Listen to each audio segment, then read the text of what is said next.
नमस्कार दोस्तों। भारत के जंगलों में दुनिया के कुछ ऐसे नाम जिन्होंने सिर्फ शिकार की कहानियाँ नहीं लिखी, बल्कि जंगल और जानवरों को समझने की दिशा में एक नई सोच दी। मैं बात कर रहा हूँ जिम कॉर्बेट की। 20वीं सदी की शुरुआत में उत्तराखंड के कुमाऊँ और गढ़वाल में जंगलों में कई ऐसे बाघ और तेंदुए थे जो लोगों के लिए परेशानी का कारण बने थे।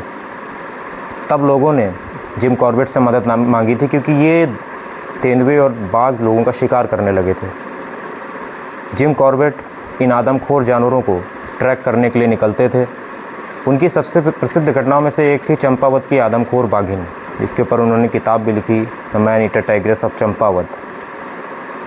उनके अनुसार यह बाघिन जंगलों और गाँवों के आसपास लोगों में डर का माहौल फैलाती थी, डर का कारण बन चुकी थी। कई शिकारी उसे पकड़ने में नाकाम रहे थे।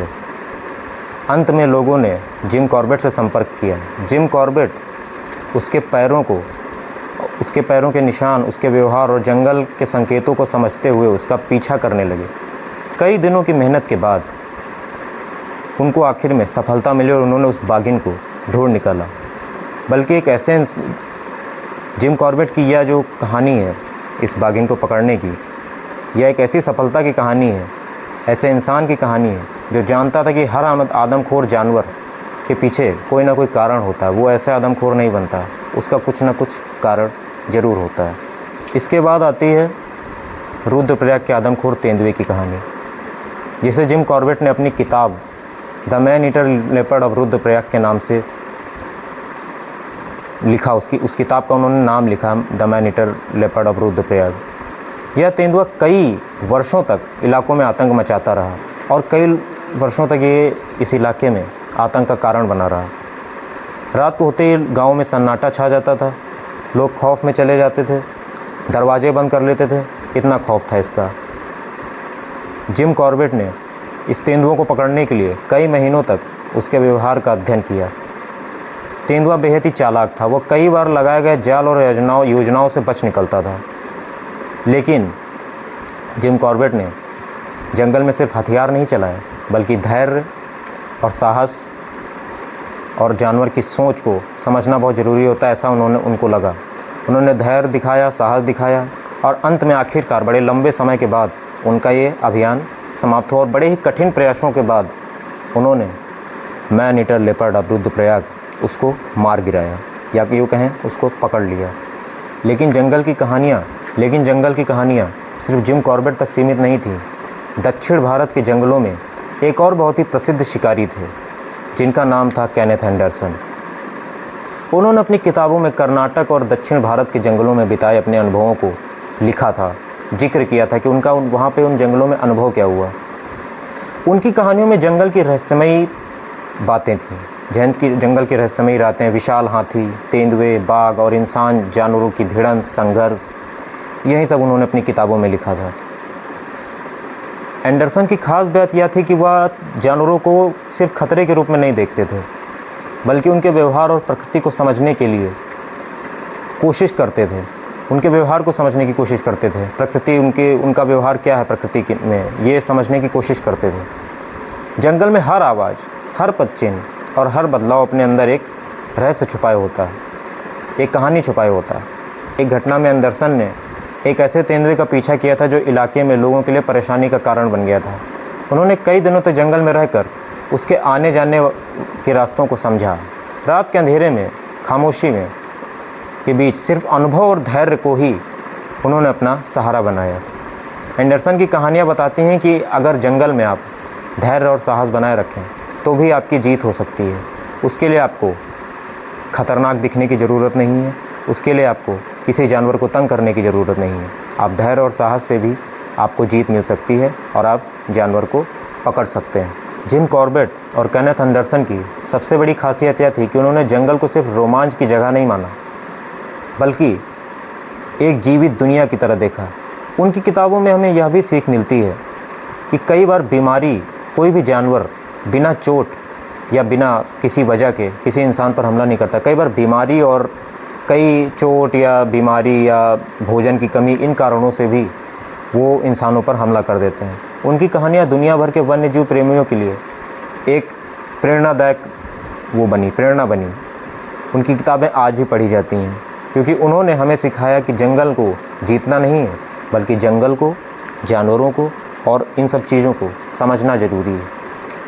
अगर बात करें जिम कॉर्बेट की, तो जिम कॉर्बेट का जीवन सिर्फ आदमखोर जानवरों तक ही, अभियानों तक ही सीमित नहीं था। उनका जन्म सन 1875 में हुआ था, उत्तराखंड के नैनीताल में। और बचपन में ही उन्हें जंगलों और पक्षियों और जानवरों को देखने में गहरी रुचि थी। वह जंगल की छोटी छोटी बातों को समझने की अद्भुत क्षमता रखते थे। बल्कि एक ऐसी किताब भी थी, उनके जंगल के लिए सिर्फ शिकार की जगह नहीं थी, बल्कि एक ऐसी किताब थी जिसको वो पढ़ना चाहते थे। जंगल उनके लिए कोई जगह नहीं थी, एक किताब की तरह थी, वो उसे पढ़ना चाहते थे। और बहुत कुछ जंगल में जानवरों के निशान देख के, उनके पैरों के निशान देख के, उनकी गंध सूंघ के वो बहुत कुछ समझते थे, बहुत कुछ समझ जाते थे। इसीलिए उन्हें बेस्ट हंटर और बेस्ट विशेषज्ञ भी कहा जाता था। कॉर्बेट ने अपनी किताबों में कई ऐसी घटनाओं का जिक्र किया है जिनमें उन्होंने खतरनाक परिस्थितियों में भी धैर्य बनाए रखा। एक प्रसिद्ध घटना में आदमखोर तेंदुए की, यह तेंदुआ पहाड़ी इलाकों में लोगों के लिए परेशानी बन चुका था। कॉर्बेट ने कई दिनों तक उसके इलाके का अध्ययन किया और अध्ययन करने के बाद उन्हें ये पता चला कि उनके चलने के रास्तों को वो कैसे समझ सकते हैं। जहाँ तेंदुआ चलता है उसके चलने के रास्तों को समझने की कोशिश की।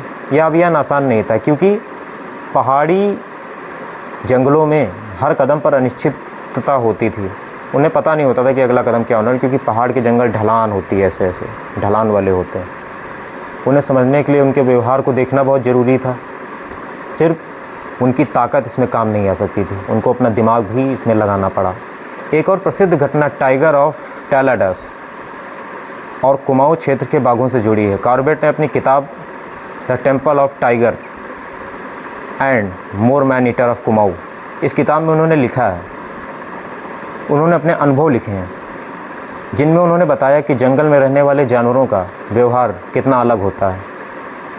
कुछ बाघ इंसानों से दूरी बनाकर रखते हैं, तो वहीं कुछ उनके बेहद करीब आ जाते हैं। लेकिन कुछ परिस्थितियों में वो खतरनाक भी बन जाते हैं किसी कारणवश। उनकी कहानियों में बार बार यह बात सामने आती है कि जानवर को समझने की सबसे पहली ज़रूरत है कि उसको समझा जाए, उसके व्यवहार को समझा जाए कि उसका प्राकृतिक व्यवहार क्या है।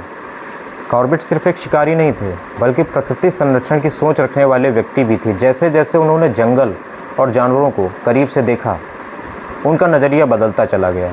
उन्होंने यह महसूस किया कि जंगलों और वन्य जीव की रक्षा करना बेहद ज़रूरी है, क्योंकि ये हमारे इकोसिस्टम के लिए भी बहुत ज़रूरी हैं। ये नहीं रहेंगे तो हम भी नहीं रहेंगे।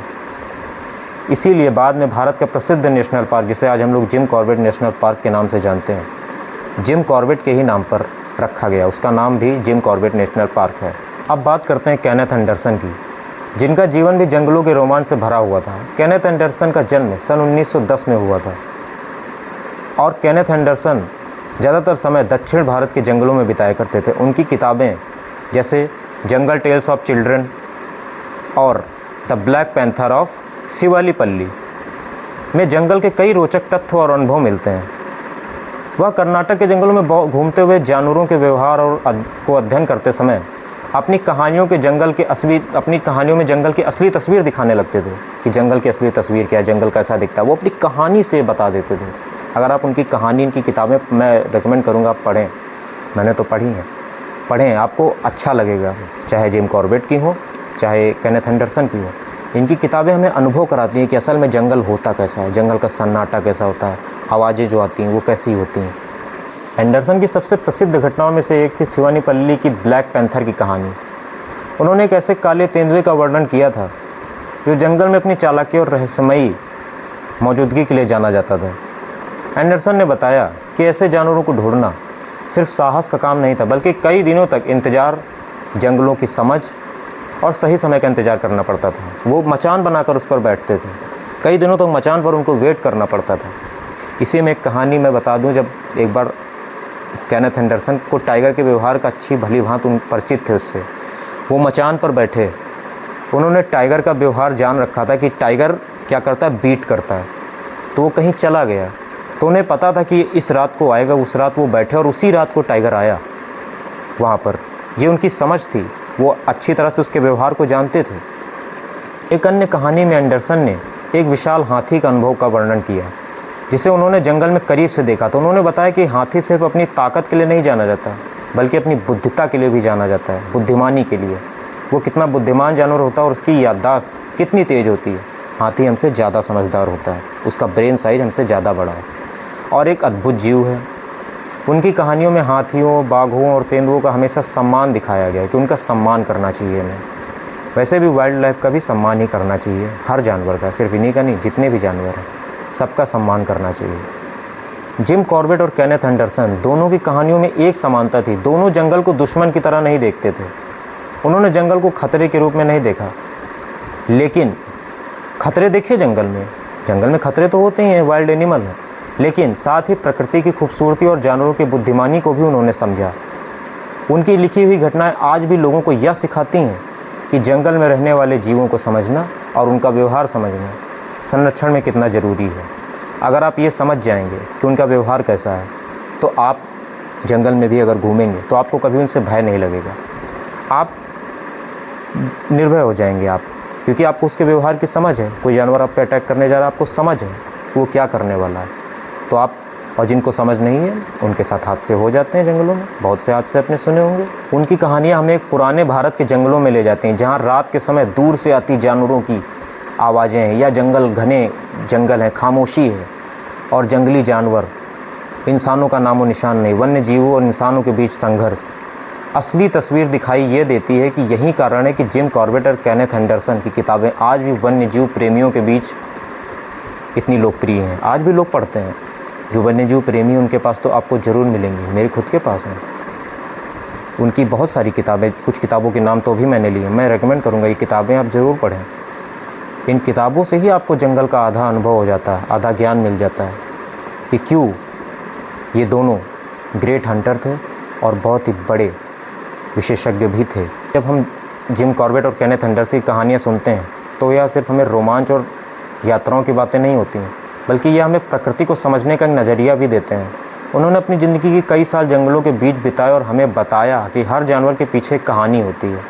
कोई भी जीव बिना वजह इंसानों के करीब नहीं आता है, उनके पीछे कोई प्राकृतिक या मानवीय घटना हुई होती है, कोई कारण होता है जिस वजह से वो इंसानों के करीब आ जाते हैं। जिम कॉर्बेट और केनेथ एंडरसन ने हमें यह सिखाया कि उनकी कहानियाँ आज भी ज़िंदा हैं, क्योंकि उनमें सिर्फ बाघ, तेंदुए और जंगल नहीं, बल्कि एक ऐसा संदेश है जो आने वाली पीढ़ियों के लिए बहुत ज़रूरी है। अगर हम धरती से खूबसूरती बचाते हैं या जंगल बचाते हैं, जीवों को बचाते हैं जिन्हें हमें बचाना ही होगा, तो उसके साथ हम दुनिया को भी बचाते हैं, दुनिया को साथ हम इन सब चीज़ों को साझा करते हैं। और ये वीडियो बनाने का भी मकसद यही था। आजकल तो वैसे भी मैंने आपको पिछली वीडियो में भी बताया मानव वन्यजीव संघर्ष कितना बढ़ गया है इसी वजह से। चलिए दोस्तों, एंड करता हूँ वीडियो को। आप सबसे नेक्स्ट वीडियो में फिर मिलूँगा। वीडियो को लाइक कर लें, चैनल को सब्सक्राइब कर लें और शेयर कर दें। तब तक के लिए